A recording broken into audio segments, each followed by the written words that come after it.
So welcome back to the channel. This is episode 2 of the Peugeot 2008 rebuild. Last week we tackled the suspension. Now we go through some of the cosmetics. Here I am picking up the car from the yard where I got it. I did a slight walk around. You can see it was all intact. There was no blown airbags or anything like that. We have discussed the status of the car, so we do know that it's in good order. But here it is, just as a recap of what it was when I picked it up. And that's our damage right there, along with the front wheel. That bonnet, well, we'll do our best to try and work it out, to straighten it out and reuse it, to keep the costs of the build low. Along with this fender, can be straightened. There we have the wheel and the damage that we'll be attempting to fix today. And yeah, let's see how we get on.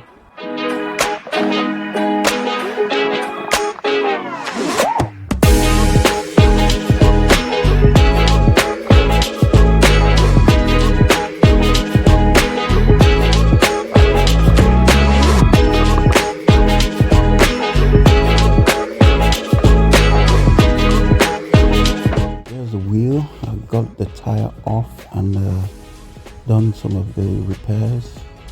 It had some scratches and scuffs and chunks missing, so keeping the air like right there. Keeping air in the tire would have been extremely difficult. So I have effected some repairs on it with some metal filler.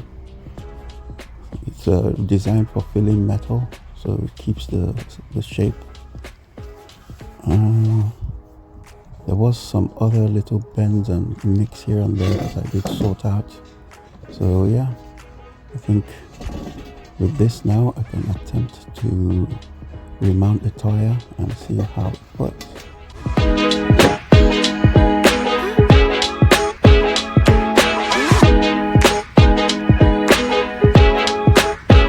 Mounting the tire, I do it myself.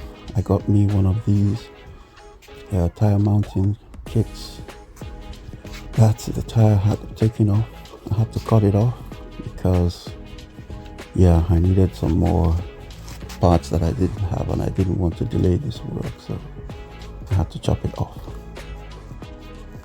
Well, here we are. The new to me tire is mounted. I'm going to try the brake clean and flame tip to reseat the bead. I've seen this on YouTube before. This is the first time I'm ever trying this. So all you at home, don't try this. There we are. I did it. Well, yeah, it did seal the bead perfectly, just like suggested. I am really surprised about that. Wow. Yeah, so now all I need to do is air this tire up and get it back on the car.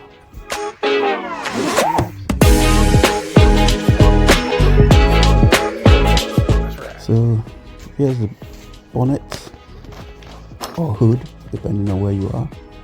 I had to strip off all the paint and straighten this bonnet and redo the shape, the corners. So this is an aluminium bonnet, so it's it needs a lot of care, so it doesn't crack or break or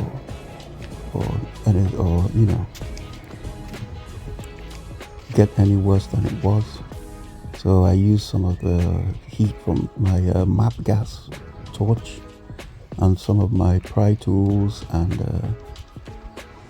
Bodywork hammers to tap it out and reshape it and get it back to where it needs to be. I find aluminium cooperates when you heat it up and then gently tap it back to get the shapes. I work from one side to get the corners and highlights and reshape it, to use that as my guide to do the work. and yeah, it did come out all right. Saved a huge amount of the change, because getting one of these would have been quite expensive even in the right color. But I don't mind getting I don't mind doing paint work myself. I want to be much better at it. I'm trying to learn to do painting myself, because it's a huge advantage when you do this sort of work. So yeah, the bonnet's looking straight and where it needs to be. Next, I will try and fit it on the car to see what the fitment looks like.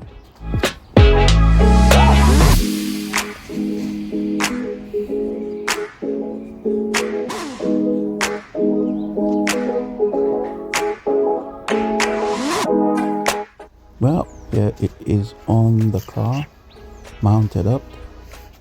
That's it right there. The shape came pretty nice. There are some little nicks and grabs right there. That's the body line following the bonnet now, and yeah, it's looking really nice.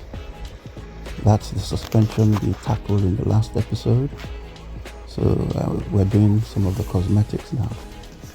Inside we have the seat belts have been mounted, so these work as they should now.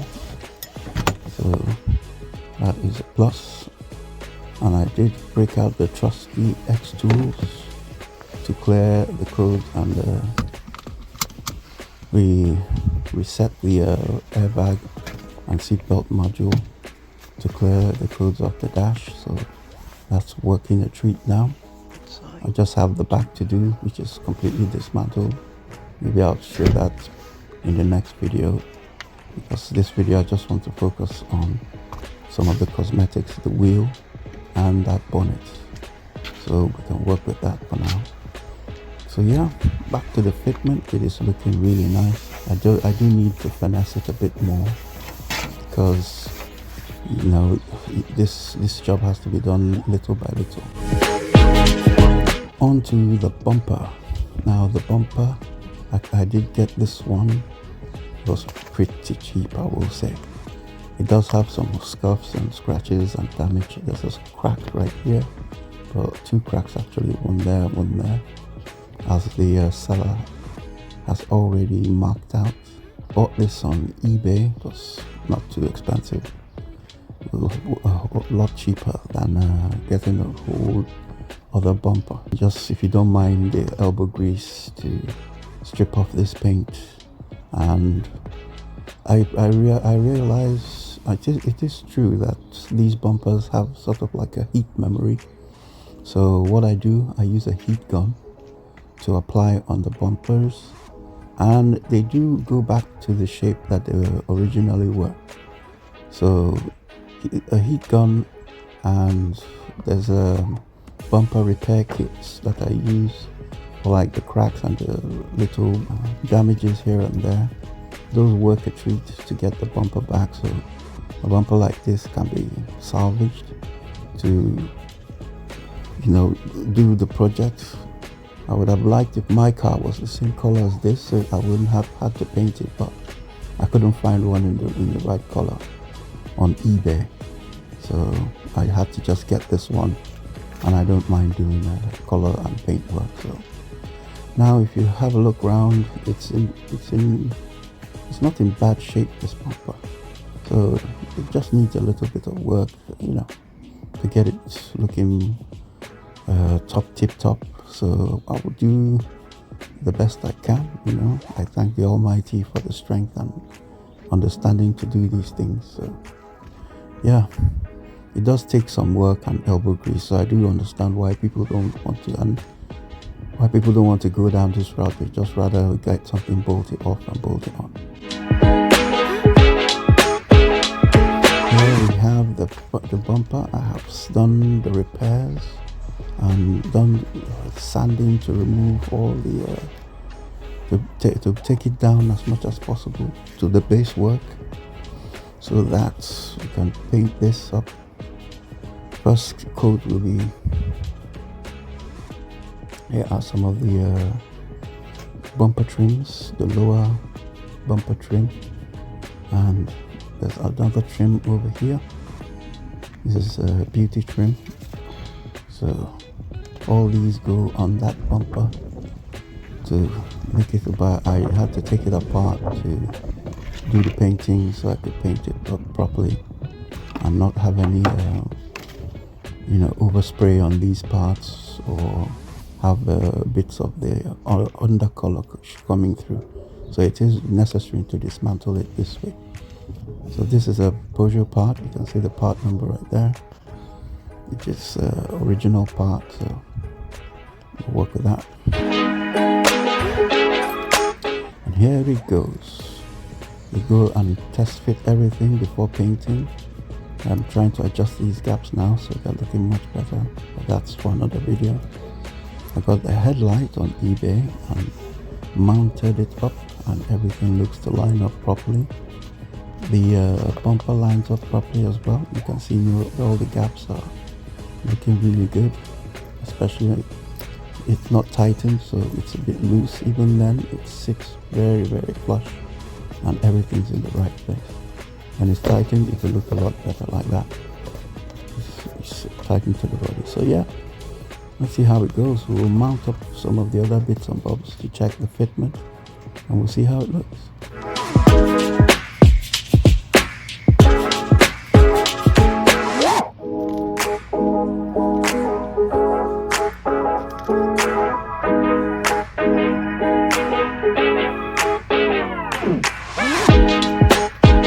There is a slight vibration when I start the car, so it's going to be one of these, either the engine bracket or the gearbox bracket. I think one of them is damaged as well, so I will need to change them. Then the car has this battery not charging error, and that's from the alternator right there. I think it's a software update that this needs, so I've disconnected it down there. I don't know if you can see that. I've disconnected it there, so the alternator is charging now, but the car does run a bit rough. So once this is sorted, I will take it to Peugeot for the software update that sorts that out. I found helpful videos on YouTube to show me what to do there, because when I got the car it wasn't charging. So yeah, it was hard getting that off. I wasn't about to take the whole front end apart just for the alternator, so I did just snip it right there. So back to the fitment, you can see it lines up perfectly. I haven't changed the fender.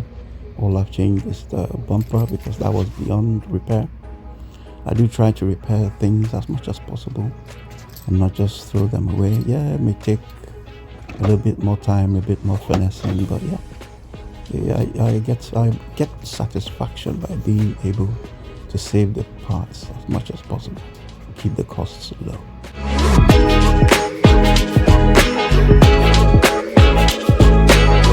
Right, now we've got the grill on and a few more bits. I've tried to secure it as much as possible, and it looks really good. Everything fits nice and flush. The lines are perfect. All the gaps look lovely, so I'm happy with this. So I can take this off now and take it to paint. You can see everything lines up. Yeah, it's looking good. So yeah, I normally do this. I fit everything up first, make sure it fits properly, and everything is the way it needs to be before taking it off and then doing the paint work, which is what we should be doing next. Welcome to my paint booth. So now I have primered the bumper, and done the first light coat of base coat to finish off the paint work. So I will apply, the first coat is usually very light, then the second coat goes on a bit heavier, and the third and the fourth. Here we have the finished work. I have done the 4 coats of base coat and 3 coats of lacquer or gloss. You can see it's got a beautiful shine to it, and yeah, took a few days of work and some elbow grease, and the paint these days, the match is really spot on, so I'm happy with that. And I haven't got any bugs or dust or anything in the paint, so that's always a plus. But no matter how well you work through with the paint cans, you will need to do a buff and shine to bring out the so that it will look just like what's coming out of the factory, because this way there is some orange peeling that will need to be addressed. But other than that, it has been absolutely lovely. You can see all the flecks.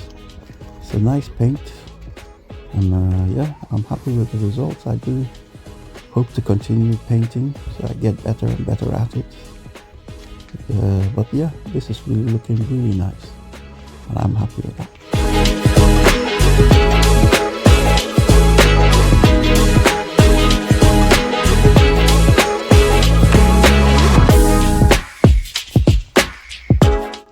I use the rattle cans, so what I do is I get the paint code off the car and I search on eBay for the sellers. They send me the three. This is the lacquer, which is the shine, the gloss, and that is the paint itself. All comes in a can, and that's the paint code right there. They match it up to the car and send it to me this way, and that is the primer for after sanding and prep to do the priming. So that comes in mail and I do the work. This particular paint I've used, I'm not sponsored or anything. These are just people I found on eBay who have sent me this color, and the match was just spot on, and everything looks really nice. Because so here I've mounted it up on the car now, and check that out. The paint work is looking so much nicer. We brought it so much further from where we got it. Maybe at the end of this video I'll do some of the before and after photos so you can see. I am extremely happy with that. The lines are looking really tight and where they need to be. This bonnet repair needs a little more finessing to get it even better, so that we shall continue in further episodes to do the work. We need extra trim, extra bits and bobs that are missing, the daytime running lights, and everything else will be placed in so that we can get it finished.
So I hope you come along on the journey. Thank you for watching, and I hope to see you next time.